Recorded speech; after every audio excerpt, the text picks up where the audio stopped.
The Feudal Future Podcast. Hello, and welcome to another episode of the Feudal Future Podcast. I'm Marshall Toplansky. I'm Joel Kotkin. And today, Joel, we're going to be talking about the role of Iranian Americans in society and the exceptional success that Iranians have had here since the Iranian Revolution of the late 70s. And to help us with that, we've got two wonderful guests. Roya Hakakian is an Iranian American journalist and lecturer and writer. She was born in Iran, came here as a refugee, now a naturalized citizen, author of three acclaimed books, including Journey from the Land of No, Assassins of the Turquoise Palace, and A Beginner's Guide to America for the Immigrants and the Curious. And along with her, we have Bijan Kian. Bijan has served as a senior official under three presidents, President George W. Bush, President Obama, and President Trump. He's recognized around the world as a senior executive in global trade and international security, and he's a member of the White House Business Council. Bijan and Roya, welcome. Thank you for having Joel, me. Joel, would you like to start us off? Well, one of the things that obviously strikes anyone, particularly if you live here in Greater Arangeles, is the footprint of the Persian community here is pretty powerful. What do you think was key to the success of this community? Because all the numbers we're seeing is just well above average incomes, well above average education. So, try to explain to those of us who are not Persian why that took place. Roy, are you going to go ahead, or would you like me to take a shot at it? Okay. We can complement each other, and you can fill in for where I fall short. I think, I do think that we are an exceptional nation, but that aside, I think you're also looking at a particular combination of factors that account for the enormous success of the Iranian community in the United States. And by the way, several years ago, Amy Chua and her husband, Jed Rubenfeld, Amy Chua of Tiger Mother fame, published a book called The Trifecta, and lined out or delineated sort of three important factors in determining the success of 9 most successful immigrant communities in the United States. And of course, Iranians, Jews, Chinese, Nigerians were among the 9. And so, education was one of those 3 factors, which is a value that a lot of Iranians who came to the United States really stressed upon. However, I have to say that you're also looking at a very exceptional strata of the Iranian society who have come to the United States. Prior to the revolution or immediately after the revolution, many of those who came were among the elite of the Iranian society, whether they were elite within the government or elite within the academia and the professional layers of the Iranian society. They came here. And then over the years in Silicon Valley, these are trained professionals in Iran who apply, and of course, for visas, and of course, who wouldn't want them because they have exceptional talents. Of course, if you go to, other parts of the world, if you go to Dubai or Turkey or Japan, you'll see a whole other category of Iranians. But I think the ones who came here were exceptional to begin with, both given the social and educational background that they came from, and the enormous emphasis that their own families and communities placed on education. Kian, how would you like to, Bijan, how would you like to amplify that? Well, Roya said, I'll start, and if I miss something, you can fill in the what I missed. I don't think Roya missed anything. In fact, her reference to trifecta of factors contributing to what you see not just in the Iranian American community, but in immigrant communities. Probably I can summarize it in this way, Joel, that if you have a Doberman chasing you, you become a very, very good runner. And the conditions that the immigrants face in coming to this land of opportunity. And by the way, I disagreed with all those who said that America is not an exceptional entity. Exceptionalism in America is an essentiality of our culture and our history. And I give you one example. We're exceptional. Whenever there's a disaster anywhere in the world, even if America is at war with a place in the world, if there's a disaster, there's one airplane that takes off from one country with food and blankets and medicine and goes there, even if the disaster is taking place in a land where America is confronting militarily, it would do it. So we are exceptional. And there are many, many examples. Now, what happens to uh, an Iranian American community? I'm probably a good example of what happened. And it is really spelled out in the book Trifecta that Roya was referring to it. We are tough on our children. We want A's and A pluses. It's part of our culture. I used to I used to talk to my daughters. I have two daughters, and I would say you need to get A's because B's sting. Mm. And they would make fun of that, but it's ingrained in their psyche that they have to do exceptionally well. We push our children. I don't know if that's good or bad, but it's a reality. It's a reality. And we always feel like we need to do better. It's part of the culture. And in every family, of course, this is not something that's so unique to Iranian Americans. I think every parent wish for their children to be better than than they were. And of course, they would like their children to live in a better world. And of course, to have a better world, it takes a bit of competition and energy and hard work. And I tell you, Joel, I mean, all these years I've been looking at the Iranian American community. I'm so proud of the accomplishments of so many. And of course, the society is good in finding people who've written books and done, things in government or academia. I mean, they get highlighted and they get, limelight is placed on them. But there are so many heroes. There are so many women who kept the family together by hard work from, doing whatever they could for a greater cause, which was to send their children to schools like Chapman University is a great university. I'm always reminded it happened. Something happened long time ago, but I'm still very proud that my local university's rowing team beat Harvard.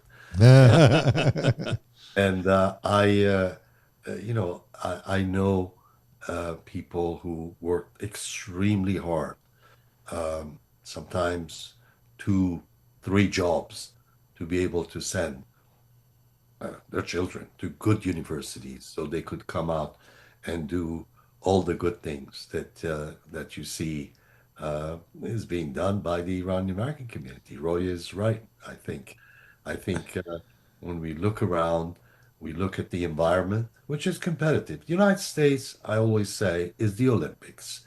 No matter how good you are, when you get here, you're competing with the best of the best in the United States. But the good part of it is there is an incentive. You can, if you work hard, send your children to best schools and they could come out and contribute. And Roya mentioned Silicon Valley.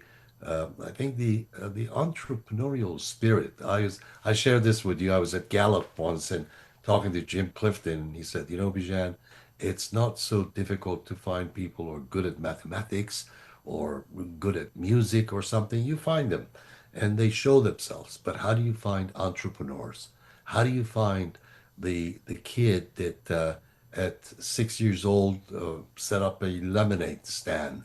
And how do you find them? You have to really look for very special things. And when we look at the Iranian American community, maybe we don't find the lemonade stand, but we do find that spirit of hard work and striving to be the best they can be. And I think the United States Army or the Marines have that saying, But but the Iranian American family can very easily adopt it and claim it themselves. one thing that we've heard in our conversation with the community is a concern about the next generation, which is obviously always a concern. I mean, obviously, immigrants, including from our own families, they were very motivated. They would work and sacrifice. But in the next generation, for one thing, there's a significant amount of intermarriage. Um, and do you fear that the Iranian Americans will sort of lose their edge as they become more American and less Iranian? I think that's a perennial threat Yes, for all immigrant communities, right? I mean, the Jewish community worries about assimilation.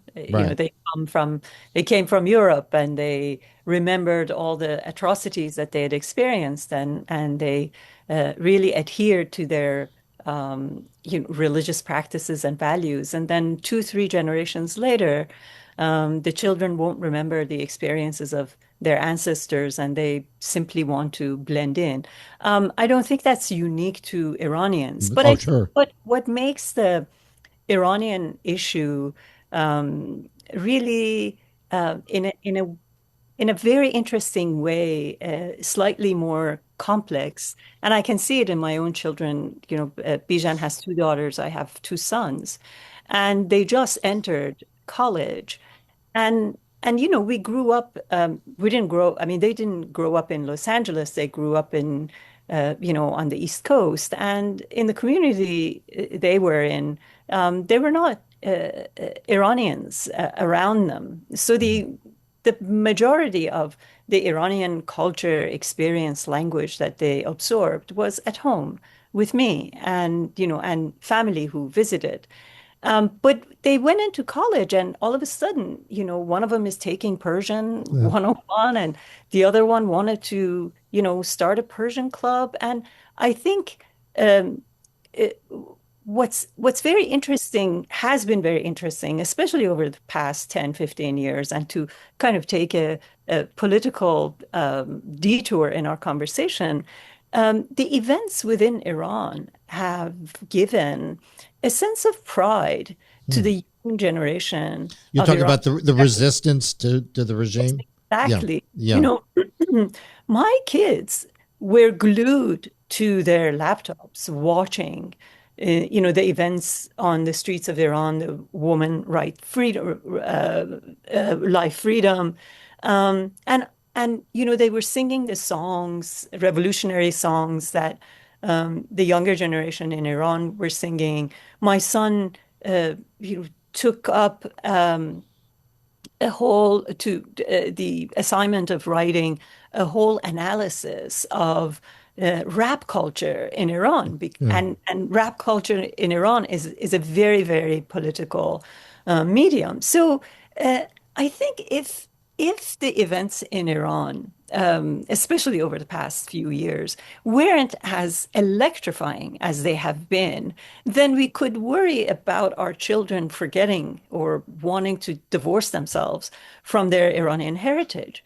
But what has been incredibly important is that the events within Iran have infused the generations here with a great sense of pride and a great sense of belonging. And I think as long as that goes on, we can have hope that a new generation of Iranian immigrants who are born here would still want to carry on their traditions. This is a wonderful thing to follow up with, Bijan, because it seems to me that there is an implicit political force that is evolving from the diaspora community of Iranians here in the United States that might be able to be used to pressure the regime in some way.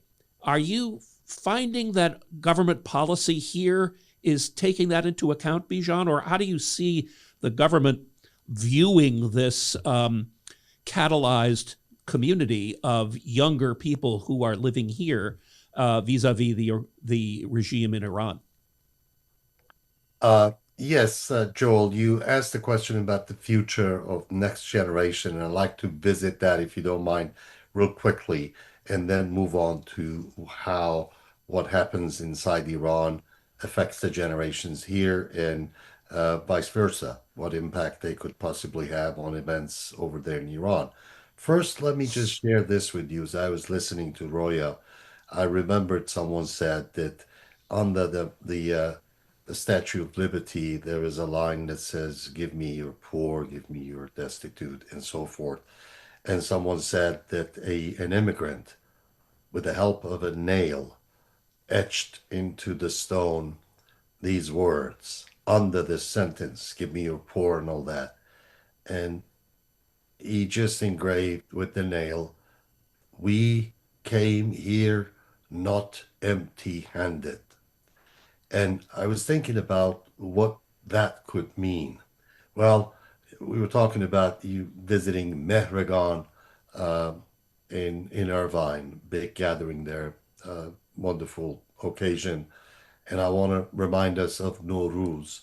So as long as our children have these um, treasures, cultural treasures, and of course in the other parts of the community, in the Jewish Iranian community, they bring the traditions, they bring the Rosh Hashanah, they bring the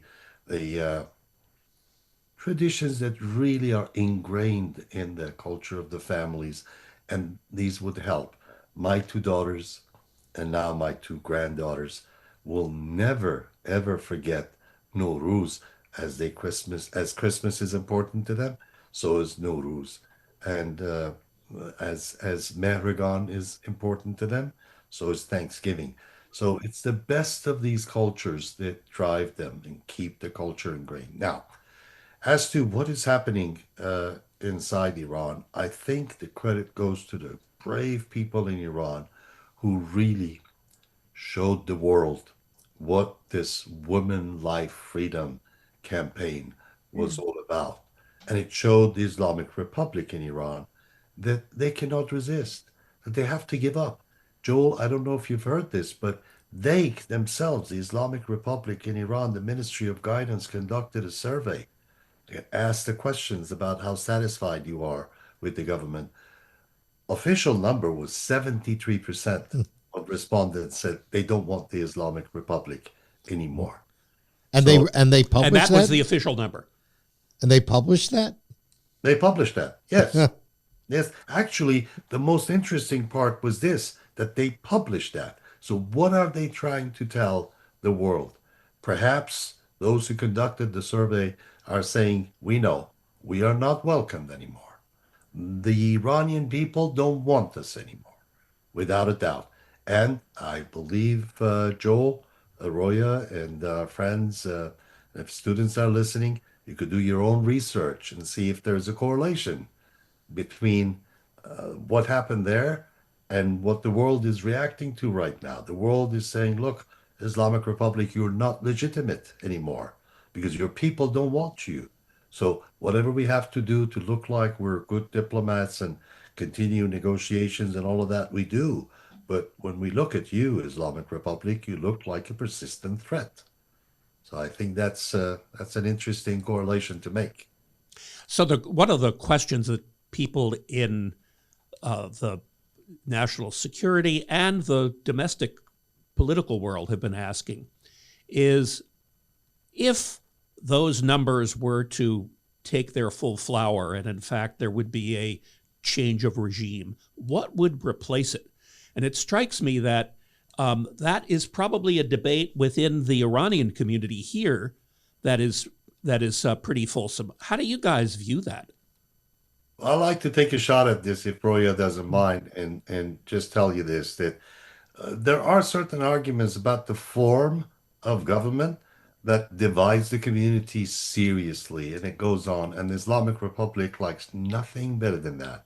Continue talking about whether a republic form of government or a monarchy is more appropriate, or what would people of Iran choose. The wider this divide, the happier the Islamic Republic. But the reality is, if you go to people of Iran today, and if you could conduct a fair, objective, transparent survey and ask them, what do you think the content of your future government should be? They would not hesitate to say, I want to be able to measure my satisfaction of the government that supposedly worked for me. I want to be able to participate in a meaningful, measurable way in decisions that would affect my life.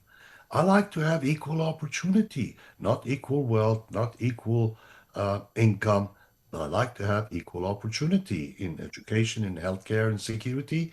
I like my children to be able to get what any other child anywhere else, maybe in a more prosperous city or part of the country, gets that.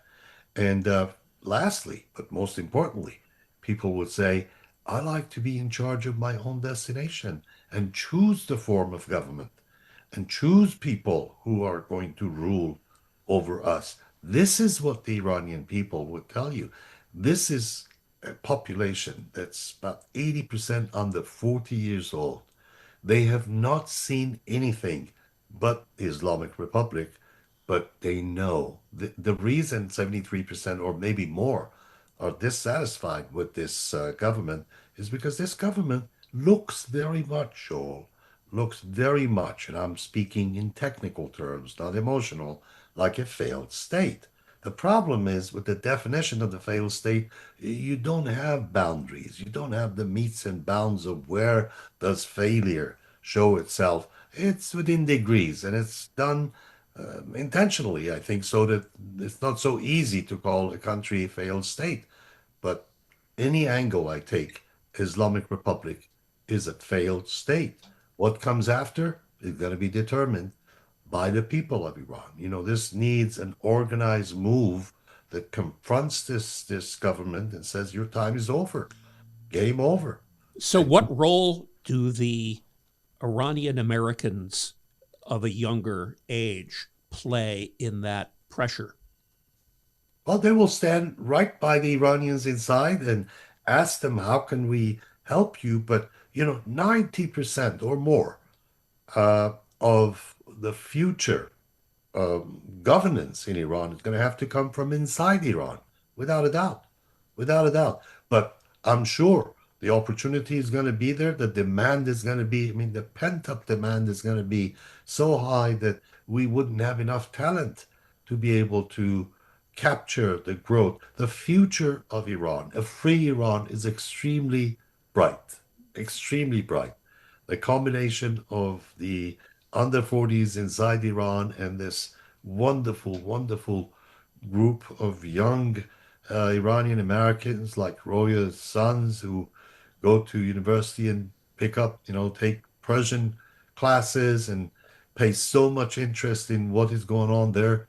Uh, I believe in a very bright future uh, for Iran because it's people like the youth in Iran that I talk to almost every day gives me hope and more than hope, faith in the future that's going to be very successful. And of course, young Iranian Americans like Roya's sons who will be ready to go back and contribute. And there would be no shortage, Joel, of Talent. talent and enthusiasm in building a free new Iran. Brian? I think you're asking, if I'm not wrong, you know, are there opposition members to whom people can turn or look up? Am I correct? Or at least your Yes, that is right. That was going to be where I was going to go to next. Is so I think who's the community catalyzing around?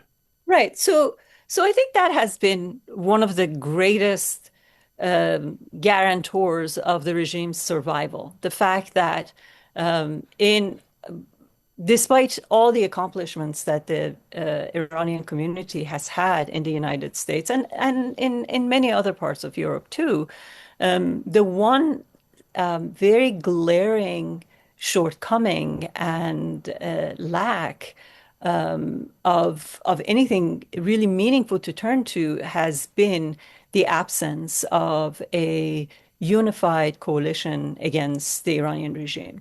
Now we can, psychoanalyze this, how did this happen? Why did this happen? For my own purposes, I believe that the regime has played a very active part over the past 46 plus years in trying to divide the community. And I think that has worked, in a variety of ways. Social media is just the only most recent incarnation, but in over the decades, they have spent a great many resources on making sure that the diaspora community remains incredibly divided, and it has happened. So I think the really the most hampering part of why there hasn't been change in Iran is the absence of a credible leadership that has been able to unify not just diaspora, but give hope and be a representative for people inside Iran. That said, I think, the change, as Bijan was mentioning, will ultimately come from within Iran. And I think that we will be surprised by figures who can potentially emerge, figures who we don't even know, but will play an important part. And I think, whether it was during the Woman Life Freedom or earlier on in 2009 during the Green Movement, there were always faces that we didn't know who suddenly appeared among the leadership who surprised us. And I am counting on that.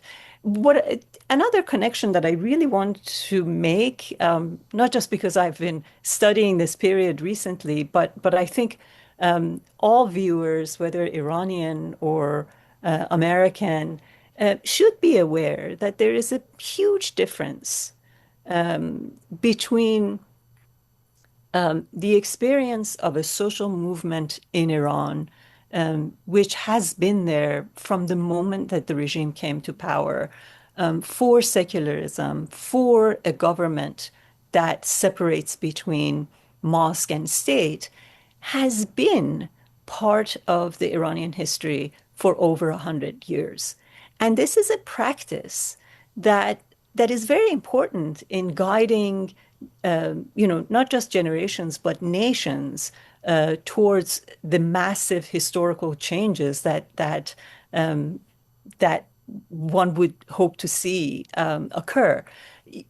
Iran had a constitutional movement in the early part of the 20th century, and a parliament and a constitution were established in Iran 120 years ago. Prior to that, there is a very important Enlightenment movement, with its own Iranian characteristics, but an Enlightenment movement nonetheless, that had in many ways all the features of the Enlightenment era of Europe.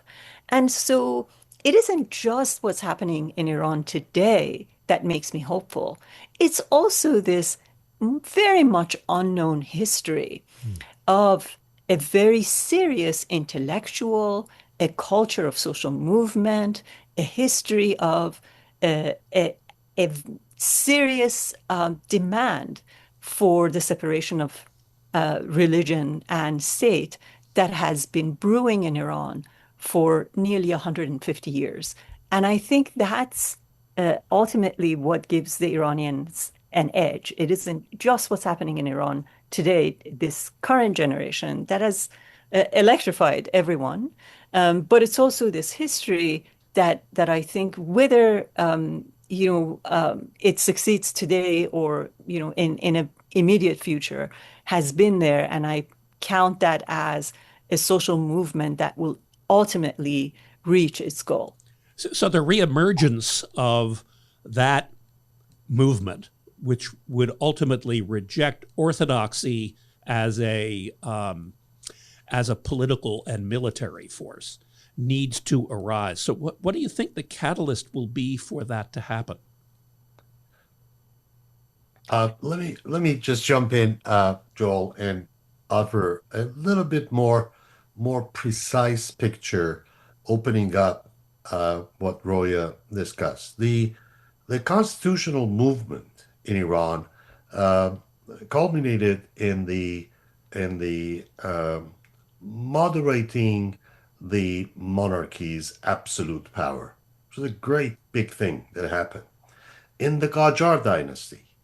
And the result was in 1906 and 1907, a constitution that was actually a deal made between the Shia clerics and Qajar dynasty. The Shia clerics, if you want to know them, just take a look at what you see in Iran. You get a glimpse as to what they were before. A lot worse. And the dynasty that was ruling Iran, the Qajar dynasty, was the most incompetent dynasty in the history of the world. And they made a deal.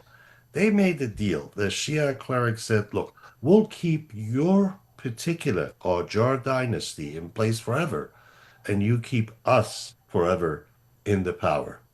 And a lot of back and forth, and the cleric that was interested in keeping religion in that constitution was hanged, but it made sure that the clause that would keep the power within the clergy would go in there in the addenda to the constitution forever and make it unchangeable. So I celebrate the constitutional movement, uh, which happened prior to 118 years ago. But I regret to say that what was the result of it in that book gave the power in a deal to the religious entities. So Uh, Now, in looking at change and looking at who can really bring in, who can be the voice, who could be the Martin Luther King, who could be the George Washington, we need a name. We need right. a not a bunch of names, but we need a single voice. And today, when we look around, there's only one person in the community, inside and outside, and many may disagree with it, but it's a reality. And that name is the Crown Prince of Pahlavi dynasty, Reza Pahlavi. The more you look, the more you hear that people trust him and like him more than anyone else. So they're likely to follow him if the Islamic Republic lets such a thing happen, because they won't. They will sit there and sow dissent and separation, and people want to say, well, I don't want him to go and establish monarchy. He says, I'm not going there to establish monarchy. I'm leading you to the ballot box. The people of Iran are going to make that decision. But the fights continue, and I can assure you that if you look carefully, you would see a lot of games, dirty games that are being played right now, so that people don't unite, so that this harmonizing of the voice and synchronizing it against the Islamic Republic does not take place. But if you're looking for one name, if you're looking for the most likely voice, that's Reza Pahlavi. I can tell you that from my perspective.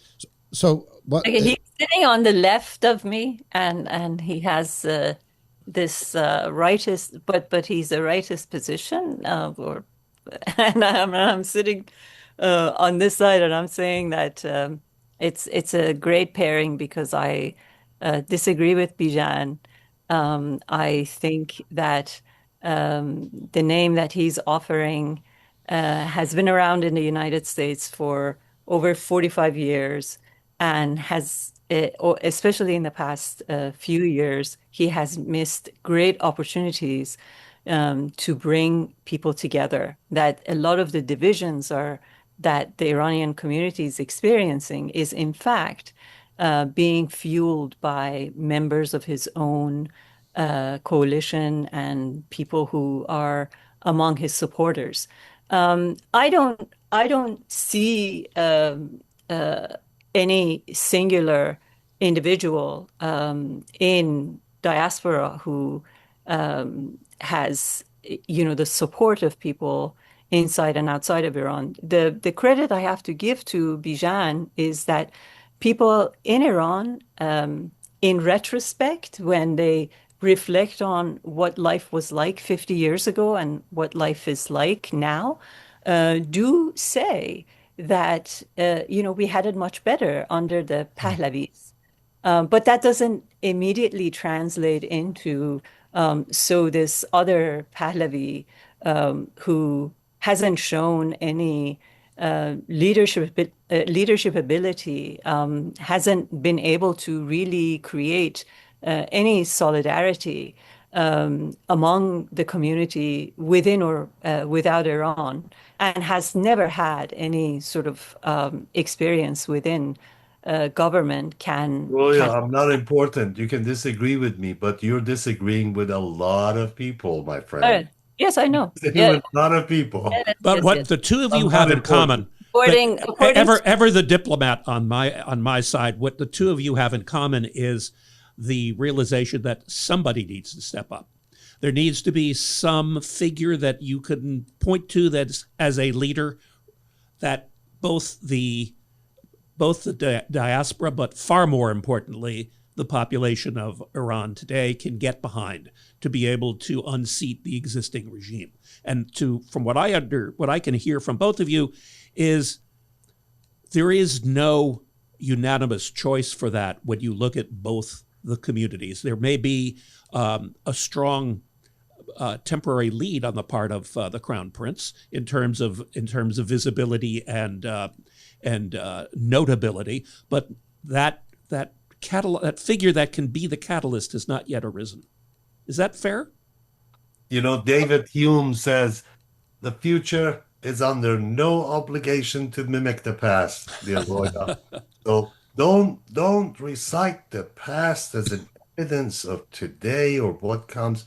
I think what we need to do. which past? I'm sorry. The past 46 years and what Reza Pahlavi has managed to do? Or are you talking about the past prior to 1979? I'm not sure I understand what you're I referring just to. don't take the past to be a guide for the future. Either The way. past. I don't take the past. The future is under no obligation to mimic the past, and I believe in that. I Mhm. believe in that. The future is unknown. So I believe, your sense of difference, but like I said, I'll repeat this. You're in the minority. You're in the minority in politics, and you have to realize I the don't rights, know the where your rights of majority oh well, been counted anecdotal. through I almost what failed my means statistics or class, what. but I believe in Oh, no, anecdotal no, no, no. evidence. I mean, this. Anecdotal evidence. Just Uh, walk in the well, streets and say, "Would you like to listen to Bijan Kian, or would you like to listen to Reza Pahlavi?" They would tell you they like to listen to Reza Pahlavi, sure, without a people doubt. recognize the name Pahlavi, of course, but Iran Exactly. is a So it country of comes with it. nearly 90 That million comes with people, it. and I cannot say I, what I the think majority I believes think there's a lot of people who are all leaders. No one is taking the leadership away. In fact, it's essential that we all feel our burden of responsibility because he himself has said many times we must move from an individual to a thought and in. from a person centric to a system centric Are frame precisely of the things thinking. that He's he has said it not many been able times, to do many times, many in times. So we have anytime to he do has that. called for a demonstration or protest in diaspora. People don't show up. The only people in diaspora haven't shown up. This is not about I'm bashing. not here to win the argument with you. I'm just here to remind you you're in the absolute minority, Roya, with But your the question thinking is, that where does your majority come from? From social media? From anecdotal number of evidence. people on Just go Twitter anywhere you like. like Anywhere something? you like. No, but did you take Anywhere you like. Did you take a Anecdotal poll evidence. from people, in a ballot box, through an Just election, or no, is we don't this have some that. social media phenomenon? We don't Uh, have that, the Roya. point What is, you see is the brand. You said it yourself. Is a brand. He's well known. You're not. I'm not. He's I well don't want to known. be anybody's leader. I'm happy being behind, at my desk Oh, writing. I That's think not the you're a point. thought leader, The point, and we are yeah, grateful to you. okay. Thank you. All I'm trying to say is that uh, whether it's Reza Pahlavi or other people within the diaspora, nobody has managed to take the position of leadership. Yes, of course, he has a more recognizable name, and nobody has been able to create a unified coalition upon which people inside Iran can rely and then hopefully take to the streets. Those Well, things have happened, and well, nobody has shown the power to be It able to may, do it may let, happen soon, Roya. all right. Well, it. Okay. this Well, leads. that is an interesting question in and of Yeah, itself. and so, but we'd like to at the end, and we're going to be obviously continuing to work on this. What I'd like to get each of your estimates on how long do the mullahs have? Are they going to be there for 10 years, 5 years, or are they going to be overthrown next month? You go Just ahead first, Roya. Um, I I forgot my crystal ball today, but we but I expected it. I think that as far as I'm concerned, what seems very feels very scary to me is that even though the mullahs have never been weaker than they have been since June of this year, what is very scary is that they have shown great resilience Hmm. in restoring themselves and reconstituting themselves back to power over and over again. Because there have been periods over the past 50 years or almost 50 years, when they have been in greatly weakened positions, whether it was at the end of the Iran-Iraq War in 1988, or it was after in 1997, when Europe cut ties with Iran, all of Europe cut ties with Iran, and sanctioned it because of the assassinations that had taken place throughout Europe after the trial in Berlin, Germany. And so that boycott was the biggest that the international community had carried out against Iran. It always finds a way of of resurrecting itself. And so that's what I'm afraid of, that even though they appear incredibly weak, they also have been resilient and flexible in adapting to new circumstances. However, I think they're also very pragmatic, and they realize that something needs to give if they're going to survive. And therefore, I think we may very well witness a moment where something a more adaptable, a more um, internationally appealable character from within, among the ones they have been calling as reformists for the past 20 years, will emerge as the alternative to the orthodoxies of the current leadership, to make it possible for some remnant of this regime to continue to go on. I Joel. assume, Jan, did you bring your crystal ball? and you Bijan, do have did you the last did you bring word. your crystal ball? So I'll take what Roya said, and I'll add to it that there's another side to it. The resilience that Roya is referring to for the mullahs is a thing of the past. That resilience is not there. The way I look at it is, how much does the government of Islamic Republic owe to its central bank? What is the ability of the government to pay back what it's owed to the central bank? What is the obligation of banks who have borrowed from the central bank? And what is their ability to repay?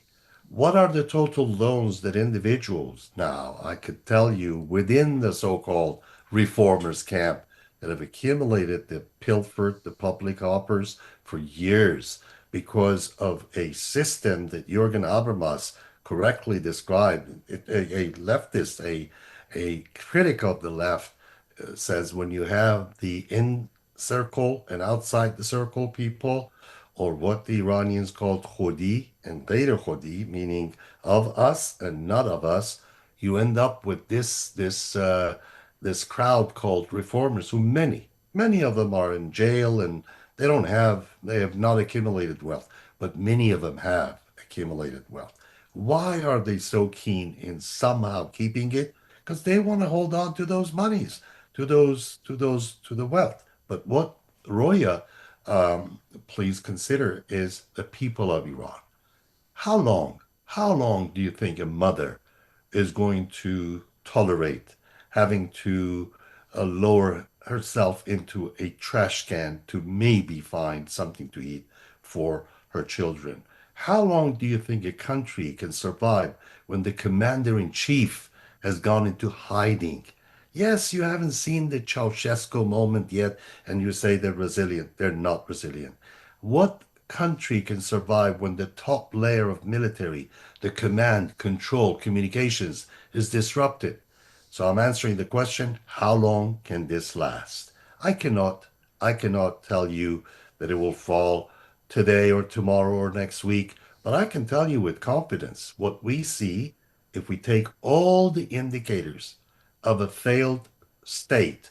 You're looking at it. Islamic Republic cannot hold up. Plus, this is, I believe, change will happen in the hands, capable hands of Iranian people. But I cannot forget that other countries have interest and they will act in line with their interest. They're probably not thinking about a better life for the Iranian people when they do that. They shouldn't. First principle of foreign policy formation is to serve self-interest. And that's a very logical thing. Will Islamic Republic exist the way we know it tomorrow? I have this observation. Islamic Republic is dead. What we knew is not there anymore. Take any indication you want. Take the freedom indication, take the economy indication, anything you want, and tell me if you could find 5 reasons to say Islamic Republic is not dead. Yes, they're resilient, but people are also determined. They're very patient, but they're going to rise. They're going to take their country back Well, without a doubt. and both of you have this notion that the regime is living on borrowed time in common.